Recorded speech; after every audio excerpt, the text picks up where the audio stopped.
Hi, I'm Shirley from Funway Driving School, and I'm here today to introduce you to David, who's one of our driving instructors that will take you for lessons if you give us a call.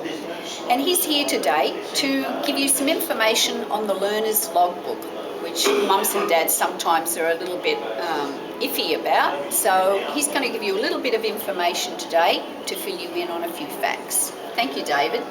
Thanks, Shirley. Yeah, I'm going to have a talk to you this morning about the logbook and what's required to complete the logbook and what's in it and what the content is. The first few pages is all about how you should fill the book out and your supervisor and what's required for them in completing the logbook. You find all that information in the first half a dozen pages perhaps.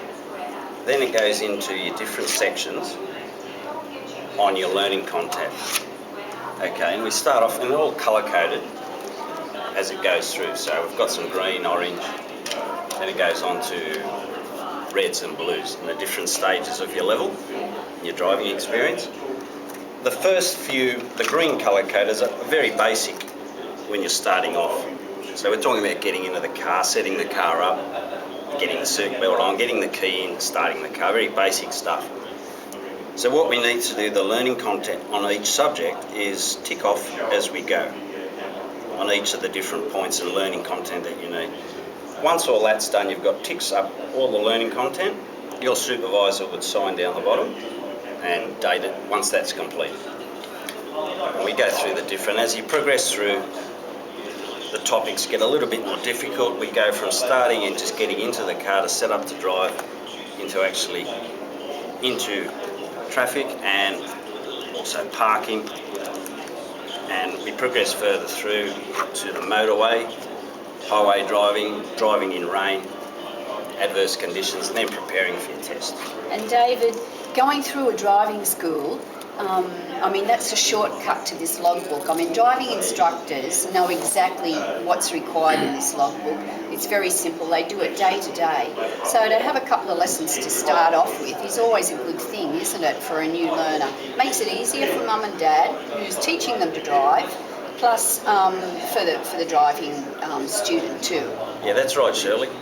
It's always handy to, a lot of parents we find they like to get a few lessons with a qualified instructor to start with, gets them off and running, puts the parents at a lot of ease. It could be quite stressful, I'm sure, as a mum and dad. So yeah, always a good idea, and we're quite happy to take your bookings. And we can do packages also, which means they can spread their lessons out over a period of time, whatever suits them. Yeah, that's right. Works well. Okay, so then we progress through to the book to your actual taking the details of your lessons as you have them with either mum or dad or a driving instructor like ourselves. So basically, very basic, we start off, each time you go out to drive, you should put the date that you're going, the registration of the vehicle that you're in, and just the odometer reading at the start of your lesson.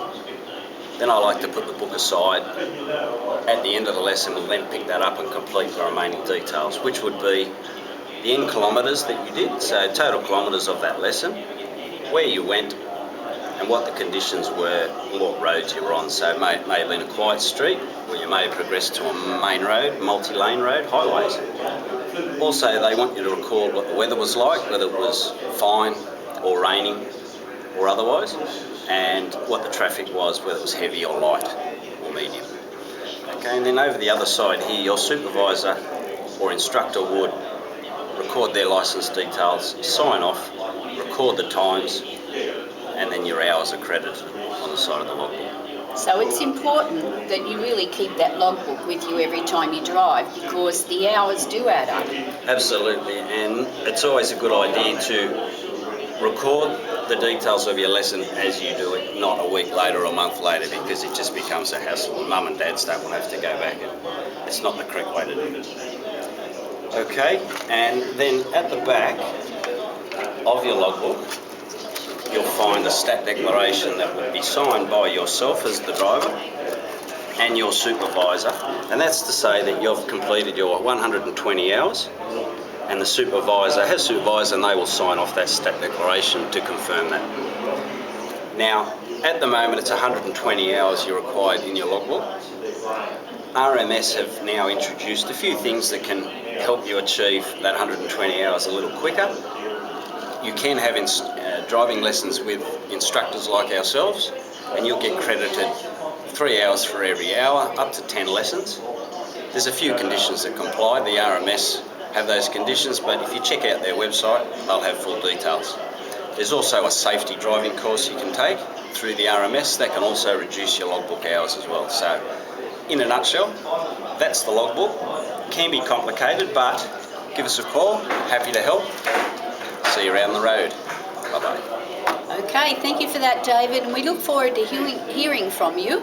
Just give Funway a call, 0419 386 929. We're happy to look after you.